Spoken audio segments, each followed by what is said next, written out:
amazing weekend, and I trust we had a restful weekend. All right, it's time for us to look through the trending stories on the front pages of our dailies.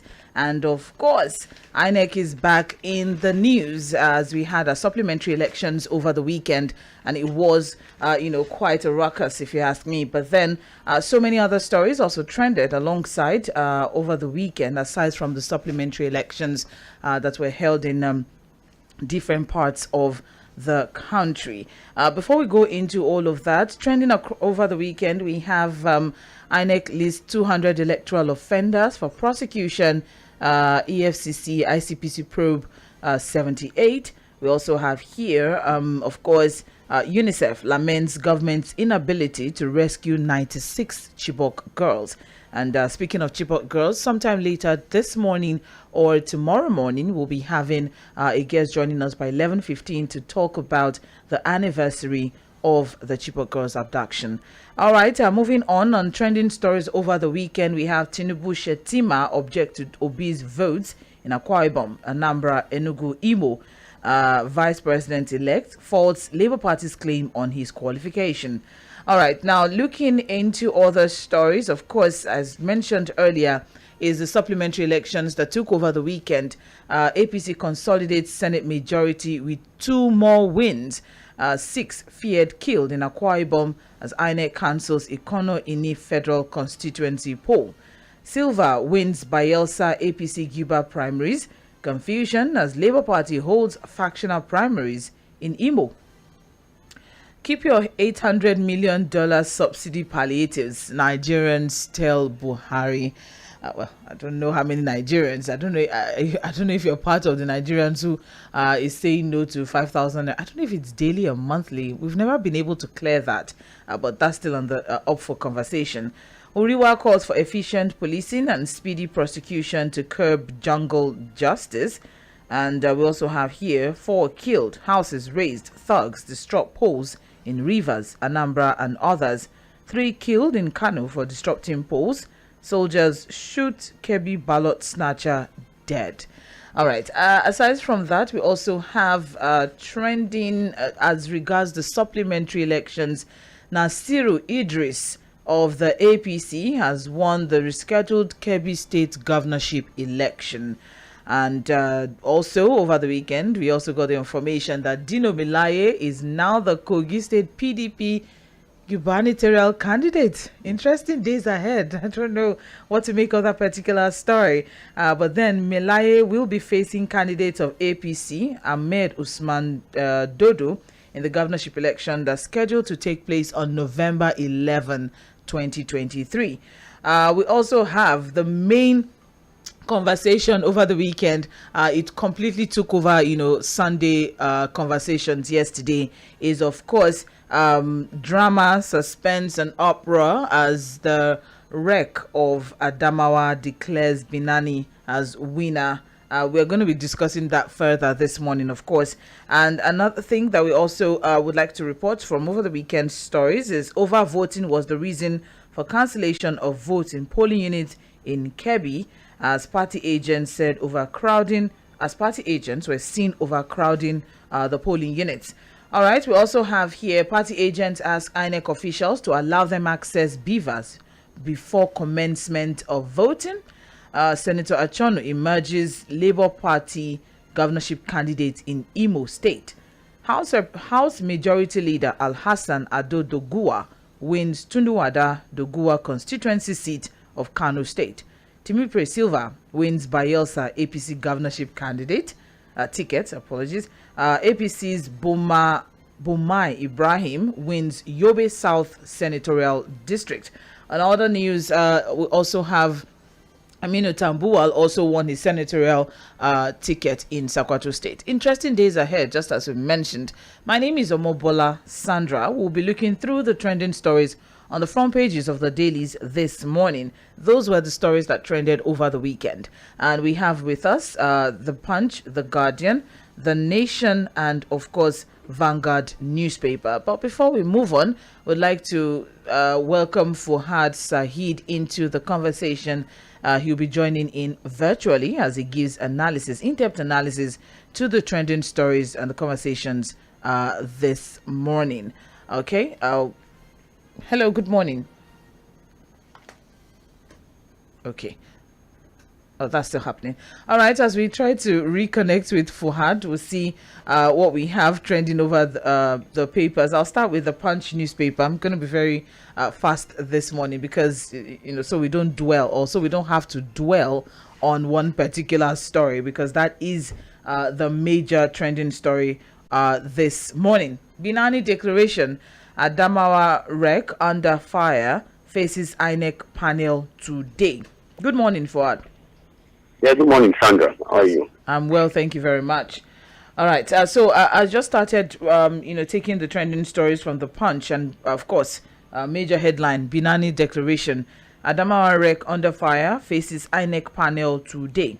And then we have riders to that: Adamawa APC and PDP clash. The wreck is facing 36 months imprisonment. We also have here INEC annuls Binani's declaration as governor-elect. Says REC usurps returning officers' power. Atiku, Fintiri, PDP, kick.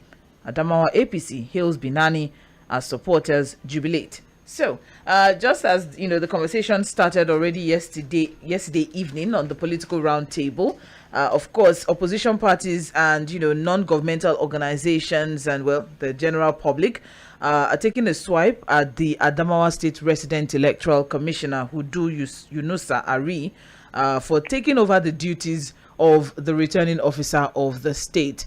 I know there's a lot that was said yesterday, but then reports coming in is that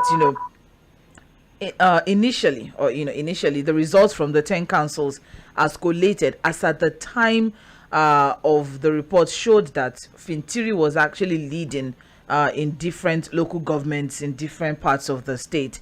But then the record that what just happened, I don't know if you saw the video, so I'm wondering what exactly was going through his mind, or did he think he was gonna get away with it, or was he too excited, or did he get carried away? I don't know what exactly could have transpired in that particular scenario. Sandra, I have to watch that video. Or was not just ordinary. No. I agree. Expression, the mental issue. To see what INEC is able to Nigerians, and they made us use this state in Adamawa, make a sense of it. You have no right to do what you did here. For state to announce that is announcement. They were going through the mind. Watching it, the first thing that came to my mind was that it thought before him. It was obvious that man had a problem and needed to be attended to. It's just said, that's what I'm saying. Go to court, that's it. No. That was what he said. They're trying to challenge it, because obviously the party agents were wondering what exactly is going on. The returning officer was not available at the time he did that. In fact, from the reports we have from the PDP agents, he said who did not have the authority to do what he was doing. Went on the podium, which I think the commissioner went on that podium and declared a winner when results had not been fully collated. And that's why I said it must have been a mental issue. And we'll see going forward, we need to set examples. And if we start with the wreck in Adamawa State, I think it will make a lot of sense. That's what I'm saying. And if they start doing that, of course. Well, in as much as a female governor would be a milestone, a female governor would be a milestone that females everywhere are probably yearning for. But then, this is not the way to go about it. Let's not forget that this same wreck was also in form of some unscrupulous activities at the March 18 elections when there were allegations that he tried to manipulate the results of the contentious Furore local government area, and the people had to speak out, trying to pressure the returning officer to make some statements. This same wreck. So we'll see what exactly will be done. INEC is spitting fire and brimstone at the moment. They've put out the press release Almost immediately. Almost immediately. Almost immediately. Yeah, almost immediately. Yes, it was almost as he was saying what he was saying. Festus Okoye. And then was typing their press release. Festus Okoye was typing whatever he was. If our airports are working, because that's another conversation. Another issue there, yeah. Because there's a one is as INEC or the process. So the rec for Adamawa State and not immediately to INEC hit back. I mean, won't sit back to the PDP. They're saying anything. Of course, that's his own opinion. But then, according to PDP, they're saying that results already collated are clearly in the lead. All right, and ordinarily for doing what he did, the raw duties, what the commission can remove him. But to remove him, the president can only act on an address by 2/3 majority of the Senate in accordance with Section 6(3) of the Act. However, INEC can undertake an inquiry into what happened, and I'm sure they will do that. But in terms of discipline or removal, it is only the president that can do that. That's interesting, Fuad, don't you think? Well, apart from removal, we're not talking about immediate removal. We're talking about an inquisition into what happened. Mm-hmm. And if he falls under electoral offenses, if he's found culpable, if he's found to be making an attempt to scuttle the process, which falls under electoral offenses, then there are grounds for him to be prosecuted, which INEC on its own can undertake. Okay. Do you understand what I'm saying? Because already there are cases that INEC is trying to prosecute and push forward in conjunction with the EFCC. So if after the inquiry and inquisition it is found that in any way was culpable and was trying to scuttle the process, maybe out of inducement and what have you, then there are grounds for him to be prosecuted and made to face the law. All right. Well, that is the major, conversation that's trending this morning, and that's the major headline on the front page of the Punch newspaper. Just in case you're wondering what exactly is happening in Adamawa, because yesterday I got back from church and I just saw Adamawa trending, and what exactly is going on. What happened is that the Adamawa State Resident Electoral Commissioner, Hudu Yunusa Ari, actually had. Okay. Took over the job of the returning officer. He took over the job of the returning officer and announced or declared a winner even before collation of results ended.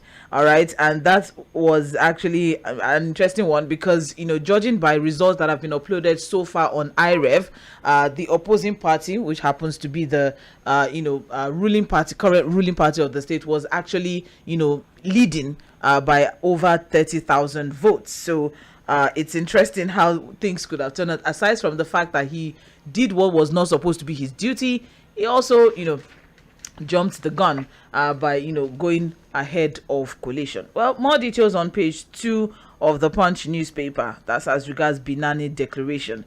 Whether we'll be having a third supplementary election in Adamawa State, we will know, or when results are finally collated, then the returning officer will do what is necessary. More details on page 2. Moving on from that, we also have here Lagos, Ondo, Bayelsa lead states in rising inflation. Yes, now let's go to economy. And the story is on page 30 of the Punch newspaper. And what we have is Ondo, Bayelsa, and Lagos states have recorded the highest rate of inflation as at March 2023. And this is according to the National Bureau of Statistics data. So what we have is that at the subnational level, the inflation rate on a year-on-year basis was highest in Ondo with 25.38%, then Bayelsa 24.80%, and then Lagos with 24.66%. On the flip side, Borno, Cross River, Sokoto, and Benue states recorded the relatively lowest inflation, between 20 to 19% respectively. Don't know how that is so different. But then the highest increases we have in Bayelsa, Nasarawa, Lagos, and all of that. For food inflation, we have Kwara State with the highest, followed by Ondo, and then Lagos is the third. That's as regards food inflation. At the national level, of course, it's 24% on a year-on-year basis. And the NBS is saying that the rise in food inflation was caused by increases in prices of oil and fat, bread and cereals, potatoes, yam and other tubers, fish, fruits, meat, vegetables, and spirit. Some experts had projected a decline, but then they hinged their projection on exchange rate appreciation, base effects, and reduction in transportation costs, which is not the case at the moment. So that is, the report as at March 2023 as regards the rising inflation. Whether or not it can be controlled or it will be controlled, we have no information about that. Or do we see any control? Because if we look at the projection from experts saying that, okay, if only we can have a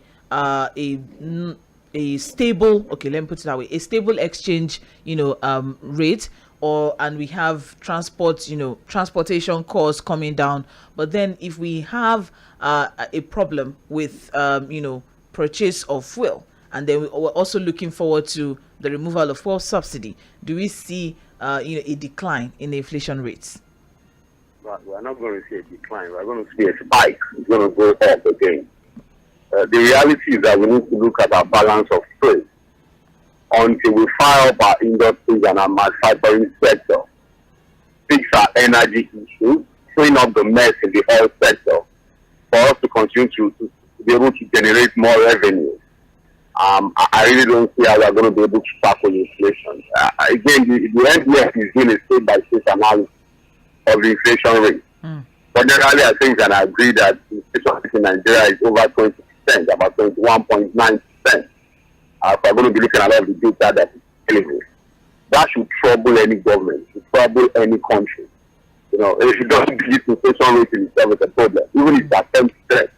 But for you to have it at over 20%, it tells you a whole lot about how bad our situation is in terms of our level of inflation.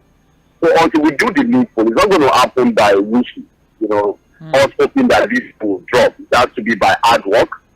We need to fix our energy problems. We need to fix the work in the oil sector to be able to make more money, generate more revenue. And we need to look at the manufacturing sector and fix our forex problems, and then ensure that we produce more than import so that we can also export and make some money in terms of forex. Until we do all of that, Sandra, don't be surprised that when we are reviewing this data again in the next few months, we will be talking about over 30% inflation rate in Nigeria. I wouldn't stray too far from that, Fuad. I mean, this is the third time the inflation rate is going high in 2023 alone, and we are just in the fourth month of the year. And just as we've mentioned earlier, linking food and non-alcoholic beverages contributing largely to this increment, but then there are also some other things that we need to look at. I mean, clothing, footwear, furnishings, education, health, restaurant. There's so many things, recreation and culture, so many things that need to be put into consideration. But then food inflation should be looked into. Very important if we are going to be doing anything as regards, the poverty index of the nation. More details on page 30 of the Punch newspaper. We also have here, gunmen abduct Ogun traffic official on Lagos Ibadan Expressway. They have carried him. Shocked to see that. I saw it this morning. I was wondering. A traffic official is on the road, and then they carried him away. Anyways, unknown gunmen have kidnapped an official of the Ogun State Traffic Compliance and Enforcement Corps, TRACE, Popola Olashupo, who was on his way to his duty post alongside one other member, and he was reportedly kidnapped around 6:30 a.m. on Sunday around the Eledumare Fidiwo axis of the Lagos-Ibadan Expressway in the Obafemi Owode local government area of the state. Although information gathered is that policemen and some volunteers are currently on the trail of the gunmen, but then what we're getting is that the gunmen just emerged from the bush, opened fire on a commercial bus in which the official was traveling in, and he was the only one abducted. It's very important to put that in the report. There were other people in the bus, but he was the only one that was picked. All right. So, well, what exactly this will mean, investigations would, tell. But it's quite Yeah. a peculiar, case. Because again, for him to be the target of that, because if he was the only one picked, It was the only one. so one would assume that he was targeted at in that particular attack. But again, since it's under investigation, we'll see what the police is able to come up with. Because again, it would be wrong to over speculate. You just have to wait for the results of the investigation. Yes. And hopefully, maybe the perpetrators will be arrested. All right, now above the masthead of the Punch newspaper, we also have here aviation unions to ground flights and airports today. Just as we mentioned earlier, last week they gave the announcement of a proposed warning strike. Yes. All right. As regards an agreement, a 7-year delayed agreement implementation and also welfare. All right. But then, as it is now, there may be chaos breaking out across the country right now as aviation unions have vowed to begin their 2-day warning strike today. And what it means is that this development could leave many air passengers stranded in Lagos, Abuja, and other airports in the country. It's also important to note aviation workers, so meaning both local and international airlines are likely to have to cancel their flights today, as the aviation workers are going to be downing their tools in protest of what they say is the government's failure to address their concerns regarding a certain national minimum wage consequential adjustment and working conditions. So, while they are also speaking as regards that, there's also the arrears for workers of the Nigerian Meteorological Agency since 2019. They're owing now. This is it's almost like deja vu. It's just like, a conversation between ASU and the federal government again. But now it's just aviation workers. When it comes to honoring agreement. When it comes to honoring agreement, exactly. And welfare.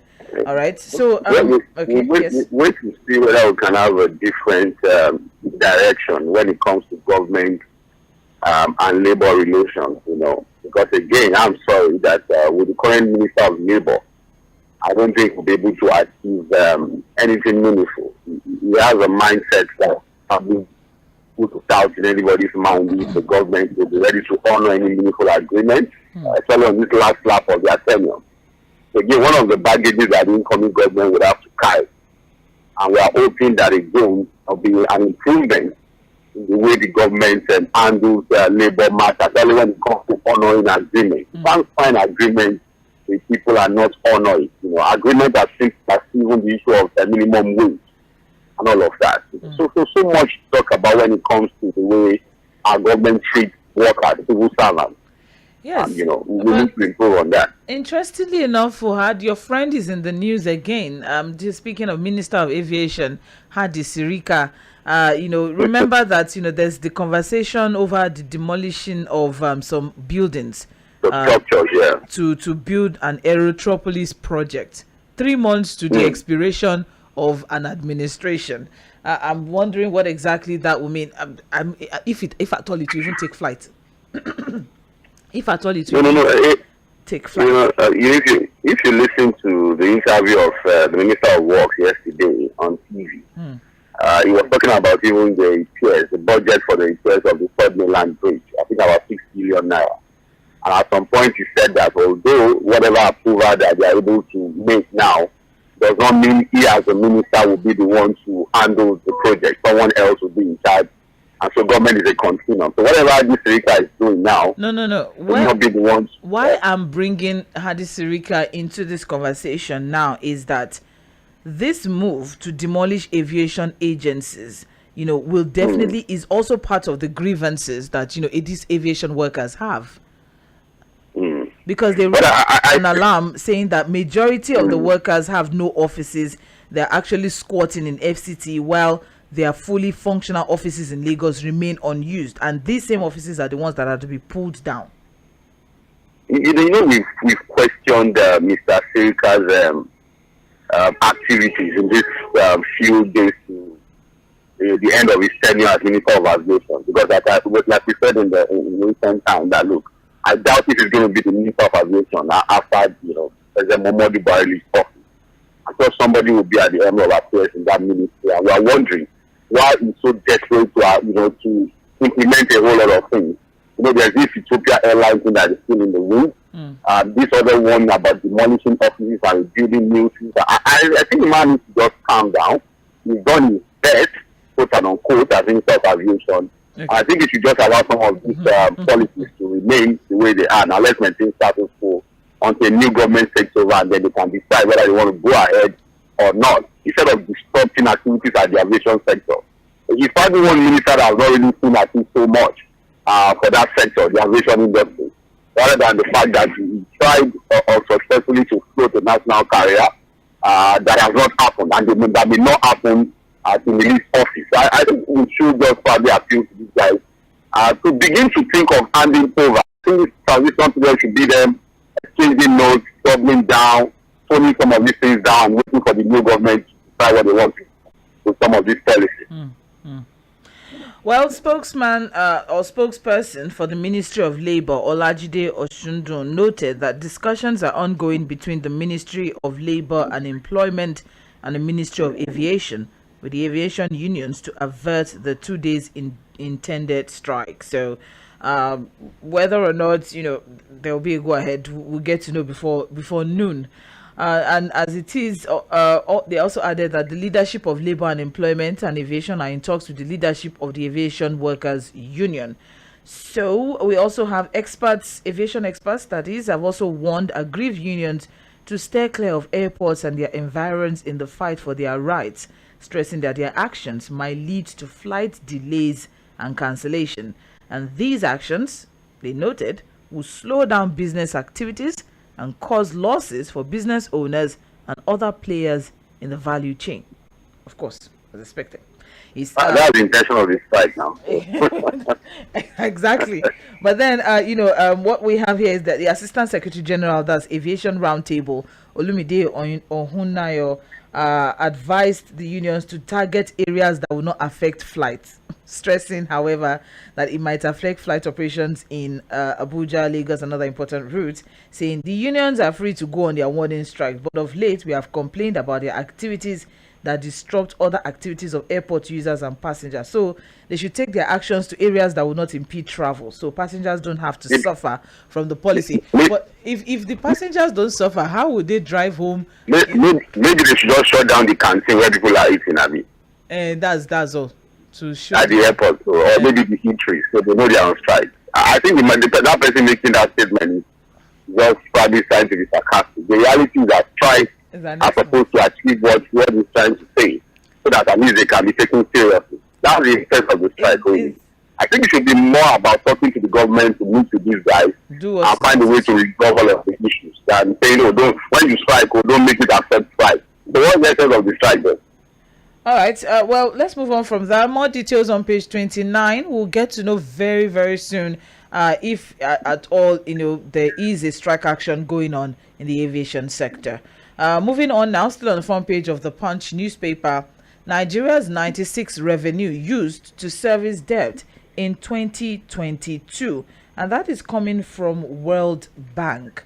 All right. And very quickly, the story is on page 30 of the Punch newspaper. The World Bank is saying that Nigeria's constant fiscal deficit has worsened the nation's public debt stock, with 96% of government revenue spent on servicing debt in 2022 alone. I'm not going to go too, further into this story. I mean, in 2022, the cost of petrol subsidy increased from 0.2% to 2.3 GDP, meaning low non-oil revenues, high interest payments compounded the fiscal pressures, of course, which is bringing about the conversation of fuel subsidy removal or not.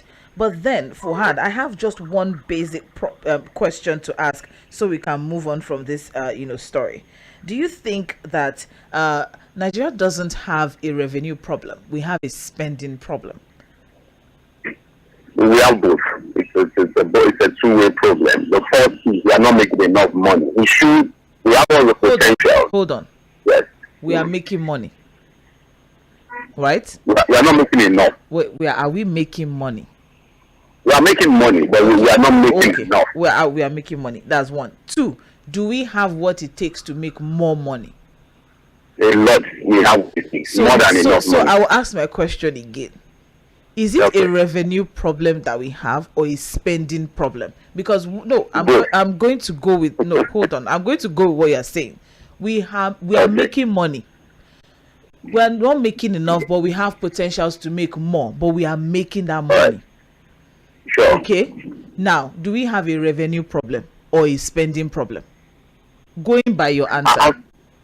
I would say that we have both problems as it is now. Why. According to your answer, we don't have a revenue problem, because if you say we are making money and we have so many potentials to make even more, then we don't have a revenue problem.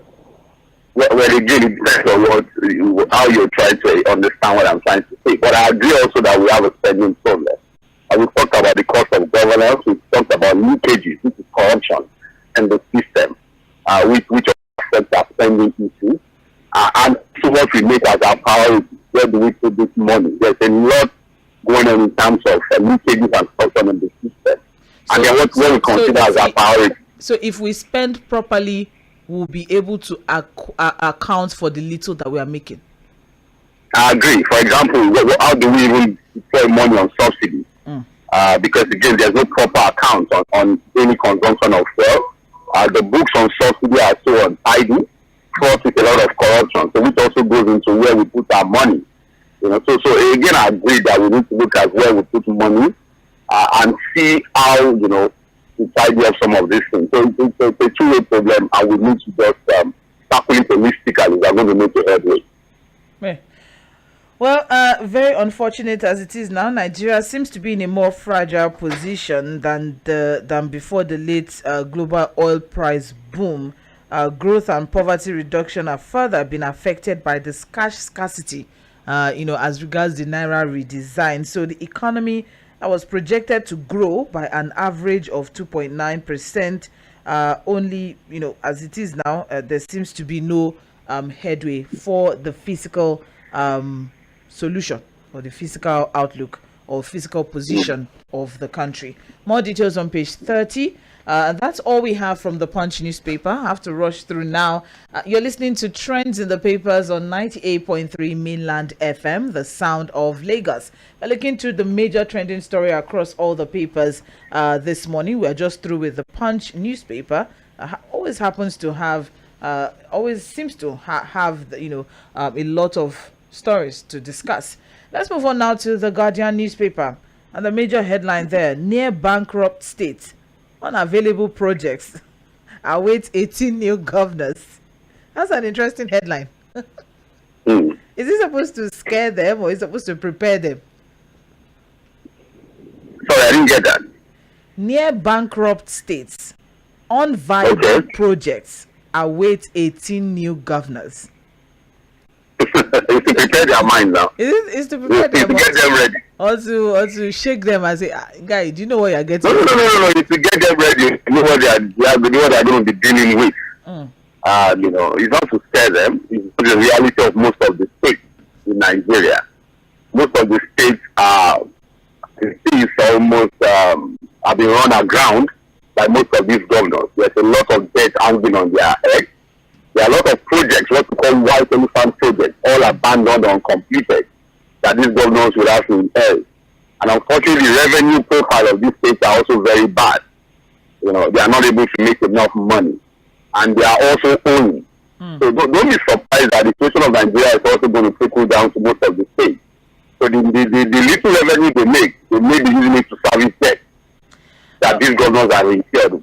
So it's a very bad situation for most of the incoming governors. It's a terrible situation, Fuad, if you ask me. I mean, for a state like Kaduna, for example, in 2014, their debt profile was 55.6 billion naira. As of 2022, their debt profile is 340 billion. That's just for Kaduna. Then we also have Delta. As of 2014, their debt profile was 216. And then now, as of 2022, we have 331 billion. It goes on and on.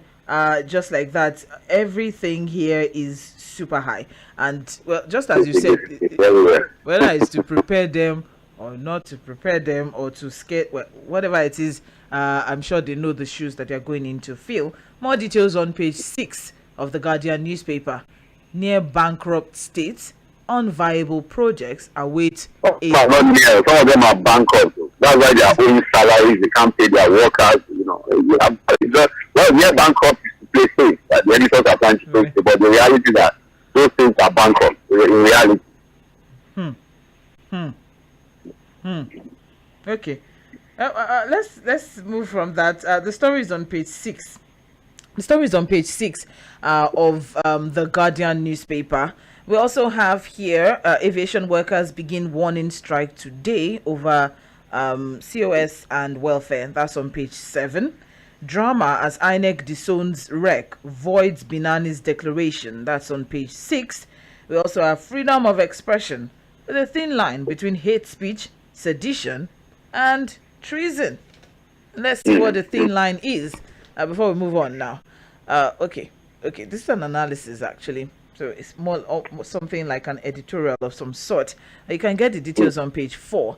Of course, if we all know what hate speech is, if we all know what sedition is, and then of course if we all know what treason is, and it is still as regards the vice presidential candidates of the Labour Party, his statements in recent times has come under fire a lot. And so, there's been a lot of build up from that particular conversation, and the conversation, of course, continues, which even, which brought a 5 million naira, a 5 million naira slam on, Channels TV. For that one. But more details on page 4 as regards that conversation. Also, we have on the front page of the Guardian, amidst postponement calls, NPC insists on May 3rd census. They're counting. Did you see the video of one NPC official, Sandra? I don't know, it was sent over the weekend too. Oh, wow. I did not. Please. I'll send the video to you. Okay, please do. Embarrassed.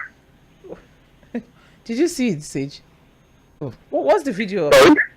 What's the video about? The video was one of the NPC officials, I think, in the north, I think was telling enumerators of the NPC and other staff, giving them reasons why the population census will be postponed, the activities of enumeration, and he talked about their website being hacked, and that, they were working on ensuring that the website is restored to normal, and so that people are not enumerated even before the exercise starts. But the one that I found funny in the video was the fact that, the NPC chairman was going to the United Nations to seek for help. Again, it's a video that is trending. It's not anything verified yet. But it was completely embarrassing what I was hearing from that video. But again, we've questioned this population census, whether we have the funds and the capacity to do a proper census the way it ought to be done. I've always questioned it. Because again, in the past, what we have always done is a situation where results are padded. The results are doctored to reflect what is not the reality of most of the states in terms of population. Again, we wait to see what will happen with this one. Things like insisting on going ahead with it. No, they are, and they have pledged that adequate measures have been put in place for smooth conduct of the exercise, which will hold from May 3rd to May 7 this year. Governor Samuel Otom of Benue State, who also and also the president of Middle Belt Forum, Dr. Bitrus Pogu, called on the federal government to shift the census, citing fear of exclusion of internally displaced persons from the exercise. But then the MPC Director of Public Affairs, Dr. Isiaka Yahaya, assured Nigerians that the methodology was robust and in deference with international best standards, and that the methodology devised is not just for counting persons in regular households, but also for those who stay in irregular households, such as people on transit, homeless people, temporary living camps. The census questionnaire will elicit information on the usual places of residence of people in IDP camps, which is where they stayed before the displacement. So these data can be accessed in case of a possible change in status to aid planning process of the respective usual places of residence. And that you can get the details on page 7 of the Guardian newspaper. Amid calls for postponement, the NPC seems to be very certain of what they are doing. So we leave that on page 7 of the Guardian. And finally, on the front page of Guardian, we have intrigues as Otedola takes strategic position in blue chip assets. That's on page 15. And very quickly, what we have from that particular report is efforts by billionaire businessman Femi Otedola to increase his stake in blue chip companies heightened last week with his claimed acquisition of 5.52% in Transnational Corporation PLC, which culminates to 2.245 billion naira shares in the company in a deal between an entity owned by Otedola and the Asset Management Corporation of Nigeria, AMCON. You can get the details on page 15 of the Guardian newspaper. Still on trends in the papers on 98.3 Mainland FM. We're moving on now to the Nation newspaper. And the major headline, of course, drama, suspense, opera over Rex declaration of Binani. And the writers, INEC rejects Adamawa Rex action to decide governor-elect tomorrow. PDP, Atiku, others cry foul. The story is on page 5 of the Nation newspaper. Idris, who happens to be a former president of the Nigeria Union of Teachers, has won the rescheduled Kebbi State governorship election. And that story is on page 4 of the Nation newspaper. Now we have this major one. APC now controls the Senate with 59 seats. And the PDP now has 36. The Labour Party now has 8. NNPP, SDP has 2 each. APGA, YPP has 1 each. You can get all of the breakdown on page 4 of the Nation newspaper. All right, it's going to be an interesting one. Well, all of the details is there. I mean, all the names that you need is right there on page 4 of the Nation newspaper. Also, we have Also, we have above the masthead of the Nation newspaper. Investors lose 601 billion naira in 4 days as the naira falls amid pressure. And that one is on page 3 of the Nation newspaper. Very quickly, Nigeria's financial markets were on a tailspin at the weekend amid concerns over macroeconomic outlook and dodgy currency risk. Investors panicked as sustained price depreciation at the stock market built up net loss of 601 billion naira in 4 days. So, as it is now, according to analysts, Forex liquidity issues will remain as there are no positive signal that denotes an improvement in Forex supply in the country's low Forex inflows from domestic sources, such as crude oil production and foreign portfolio investors, which is very unfortunate. More details on page 3 of the Nation newspaper. Fuad, are we still owing airlines their dollars? Of course, as at the last report that we have not been able to meet the remittances to these airlines, so wow. Because again, the money keep climbing, so and we're not doing enough. We're still talking about shortfalls in Forex and all of that, so we're still owing as at the last report we have, which again in itself is not a good situation for the country in terms of foreign direct investment to attract people to really trust to do business with us, So, very unfortunate. All right, and finally from Vanguard newspaper, we have the major headline: OPS rejects IMF tax increase call, says prescription will kill businesses and worsen poverty. I don't. That's a no-brainer. I don't know how that was. But anyways, insists Nigeria doesn't need $800 million loan for subsidy removal palliatives. I'm so sorry. You don't collect them already. You don't secure them. All right, so the organized private sector has rejected a recent call by IMF, who called on the federal government to increase taxes in order to reduce borrowing. Okay, I'm just going they're not telling us to fix our oil issues. They're not telling us to fix our refineries. They're not telling us to diversify our economy.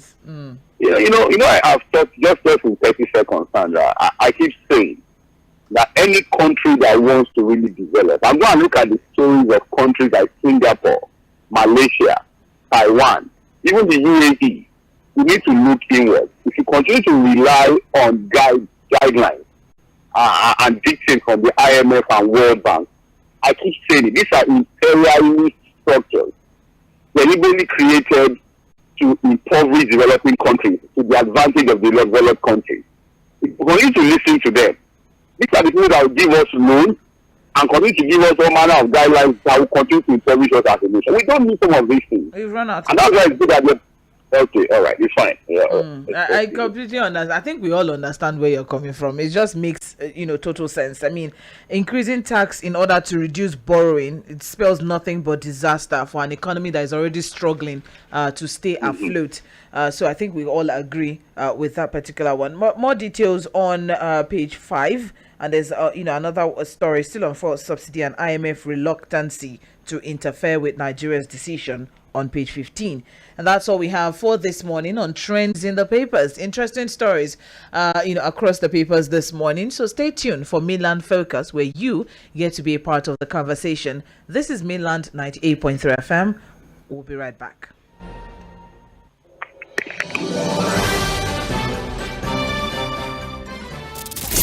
Follow us on all our social media platforms on Instagram, Facebook.